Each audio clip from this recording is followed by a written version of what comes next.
हमने मौका तो आप लोग देते थे। एक मिनट सर, नवजोत सिंह सिद्धू किसके फिर नेता वही है? वाली बात आप सर, बोलने मैं नहीं आप ही के देंगे। पास हूं। आप बोलने नहीं मैं देंगे। आपको बोलने आप पहले बोल लीजिए पहले चलिए, अपना। ठीक है, मैं फिर उसके बाद मैं उत्तर मैं दूंगा। आप सवाल पूछिए, मैं उत्तर जी जी बिल्कुल बिल्कुल आप उत्तर मैं दीजिए। स्टेट सवाल पूछिए, जी, जी, स्टेट उत्तर मैं दूंगा। बिल्कुल स्टेट सवाल पूछ रहा हूं। केवल ये नवजोत सिंह सिद्धू किसके नेता है? एक एक छोटा सा रैपिड फायर राउंड कर लेते हैं। सवाल पूछने लायक नहीं आप जैसे वरिष्ठ एंकर के लिए।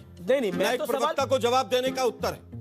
मैं बोल रहा हूं नवजोत सिंह सिद्धू किसके नेता है? सिद्धू किसके पार्टी के सवाल पूछने का है क्या? नहीं, किसके नेता है? कांग्रेस के?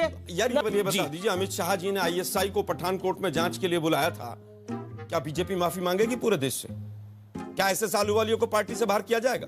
क्या शिवसेना से गठबंधन तोड़ा जाएगा? केवल आप लोगों का एक सूत्री कार्यक्रम है कि किस तरह से कांग्रेस को घेरा जाए। क्या आईएसआई जो जांच करने आई है वो मास्टर स्ट्रोक है हमारा? आईएसआई पहली बार जांच करने आई है पठानकोट में, ये मास्टर स्ट्रोक है। आपने बोला था उनको? नहीं, आप मुझे ये बताइए, आप मेरे से सवाल क्या पूछ रहे हैं? आप सवालों में गिर रहे हैं। नहीं, सवालों में नहीं गिर रहे हैं आलोक शर्मा जी। मुझे केवल ये बताइए, पूछा 26/11 जिस समय पर हमारे कमांडो अंदर लड़ रहे थे, मोदी जी बाहर प्रेस कॉन्फ्रेंस कर रहे थे, आपसे पूछ के गए थे? नहीं ठीक है, संबित पात्रा इसका जवाब। उसके बाद एक मिनट, उसके बाद बीजेपी के तमाम प्रवक्ता स्टूडियो में माता बहनों की चूड़ियां लेके खड़े हो जाते, तो आपसे पूछ के आए थे? संबित पात्रा जवाब। नहीं सवाल का जवाब आता है, उस किस्म का सवाल कर मुझसे। थोड़ी मर्यादा रखिए।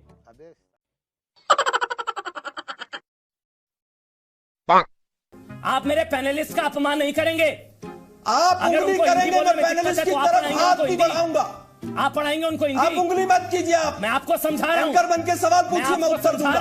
आप मेरे भाजपा के पैनलिस्ट का मुखौटे से अपमान डरने नहीं वाले नहीं करेंगे। हम लोग। आप मेरे पैनलिस्ट का अपमान नहीं मैं करेंगे। आपको समझा रहा हूं। आज के बाद जी मैं न्यूज़ के आपको खिलाफ एक समझा शब्द रहा बोलिएगा। हूं। उंगली करके बात मत कीजिए आप मेरे आज से। के बाद ZMCL के खिलाफ सोचकर बोलिएगा। मैं अभी बोल नहीं रहा हूं करूंगा। कि जी न्यूज पूरी तरह से बीजेपी का मुखौटा बन गया। सर, मैं आपको फिर समझा रहा हूं, आज के बाद जी न्यूज ZMCL के खिलाफ एक शब्द मत बोलिएगा। इतिहास पढ़ लीजिए, अक्ल आ जाएगी आपको।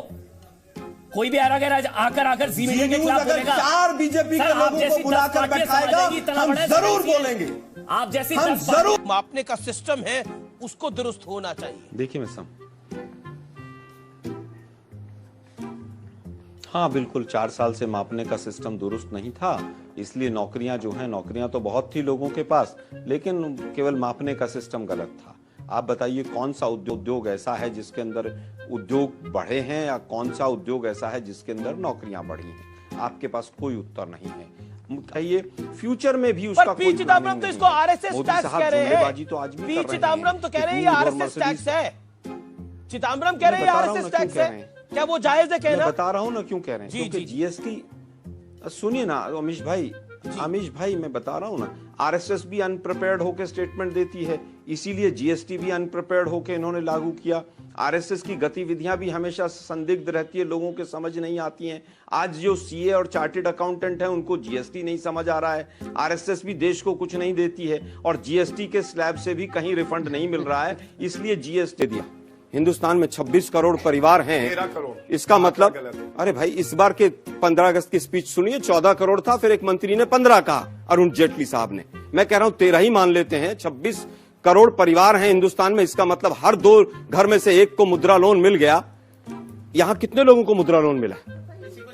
एक को नहीं मिला। ये झूठ। आप गांव में एक मिनट सर, अरे साहब गांव में तो क्या हो रहा है? रूम से निकले और गांव में जाएं और सारे लोग अगर ये बात देखिए मैंने इसीलिए कहा कि आप झूठ बोलते हैं। अच्छा, एक सेकंड, दूसरी चीज, आपने कहा 18,000 गांव को हमने बिजली दे दी 4.5 साल में। इसका मतलब आपने लगभग 4,000 गांवों में हर साल बिजली दे दी। हिंदुस्तान में 7 लाख गांव हैं, जब आजाद हुआ तो मात्र 21,000 गांवों में बिजली थी। हमारी जो दर है वो 10,500 गांव की हर साल की है, आपकी 4,500 की है। कैलकुलेट कर लीजिएगा। लोगों को हमने सिलेंडर बांट दी।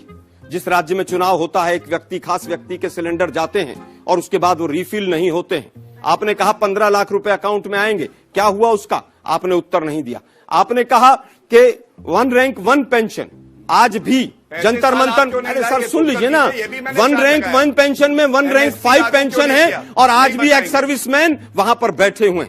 आपने कहा नरेगा कांग्रेस पार्टी का विफलताओं का जीता जागता स्मारक है।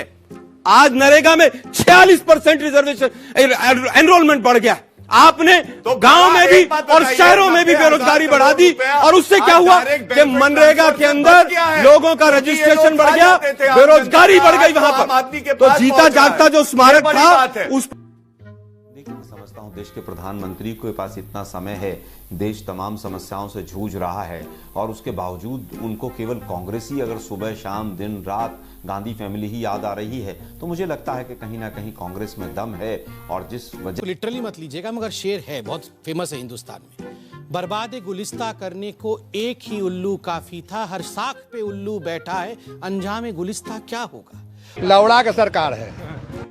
ये बिक गई है गवर्नमेंट, अब गवर्नमेंट में कुछ नहीं है। ये बहन चो सारे मिलके हमको पागल बना रहे हैं, मादर चौथ के बच्चे इतने गांड फटी के ये बड़वे।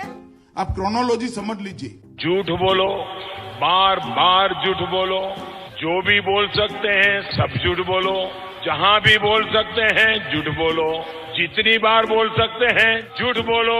हम करें तो करें क्या, बोले तो बोले क्या। वाह मोदी जी वाह वाह। सवाल का जवाब आता है उस किस्म का सवाल कर मुझसे।